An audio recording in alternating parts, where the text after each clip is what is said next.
यहाँ बिजली नहीं गिरी थी अपने मिर्ज़ापुर में, ये पहली बार गिरा है। घंटा घर पे ही गिरी। घंटा घर पे क्यों गिरी भाई?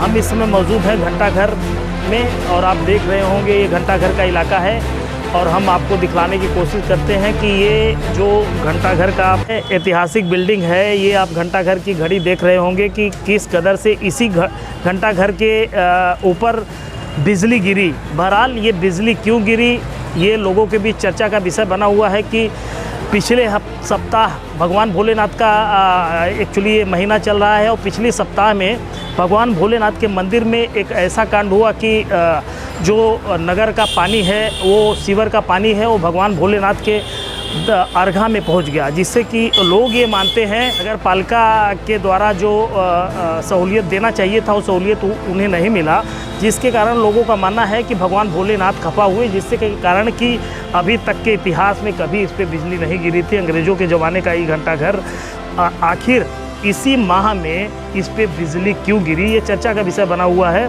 कि भगवान भोलेनाथ खफा हैं और जिसके कारण कि इस पे बिजली गिरी। अच्छा, लोग क्या मानते हैं, आइए चलते हैं और पूछते हैं लोगों से ही।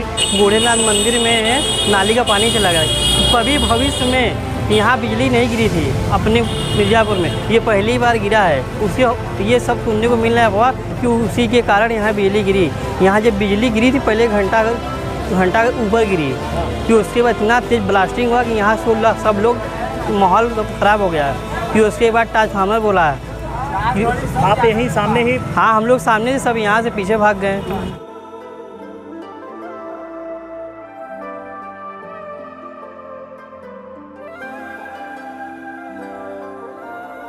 हम इसमें मौजूद हैं बूढ़ेनाथ मंदिर में, जहाँ पे कि पिछली सप्ताह नगर पालिका की दुर्व्यवस्था देखने को मिली और जिसका दुष्परिणाम आम नागरिक ये मानते हैं कि घंटा घर की ऐतिहासिक बिल्डिंग पर बिजली गिरी।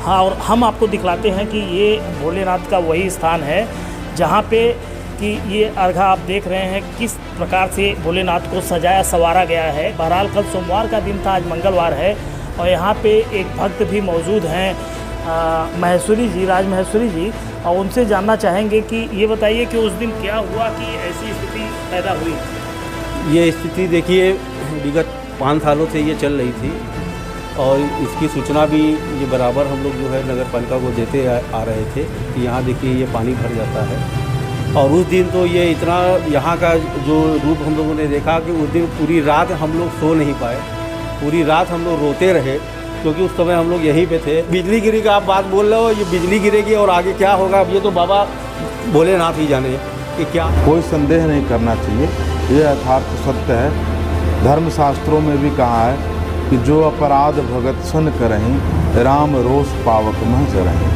अगर कोई व्यक्ति भगवान के भक्तों के साथ अपराध कर रहा है तो उसको भगवान की क्रोधाग्नि में जल के नष्ट होना ही है, इसमें कोई दो राय नहीं। चूँकि भगवान बूढ़ेनाथ के गर्भगृह में कुंड में मलमूत्र से युक्त नाले का जल आना भक्तों के लिए एक अपराध से बढ़ के कुछ नहीं। इन भक्तों के ऊपर भगवान के साथ जो हुआ वो तो हुआ ही, लेकिन भक्तों के साथ बहुत बड़ा अपराध हुआ।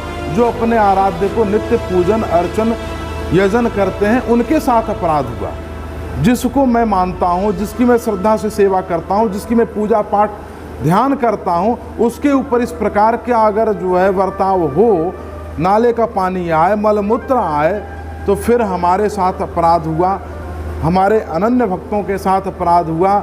जो बाबा के अनन्य भक्त हैं, जो बाबा के पास आके सेवा करते हैं, नित्य करते हैं, उनके साथ अपराध हुआ। तो यह अपराध भगवान बर्दाश्त नहीं कर सकते हैं। परिणाम स्वरूप यही हुआ कि आज आप बताइए कि विगत 5 वर्षों में कभी नगर में बिजली गिरी हो? बाहर गिरी होगी, नगर में नहीं गिरी। पालिका प्रशासन की व्यवस्था है ना, इसीलिए गिरी। तो बाबा का क्रुद्ध होना, बाबा का क्रोधित होना स्वाभाविक है। बाबा स्वयं के लिए नहीं जीते हैं, बाबा भक्तों के लिए जीते हैं। उस दिन का दृश्य जो था, भक्त क्रंदन कर रहे थे, रो रहे थे।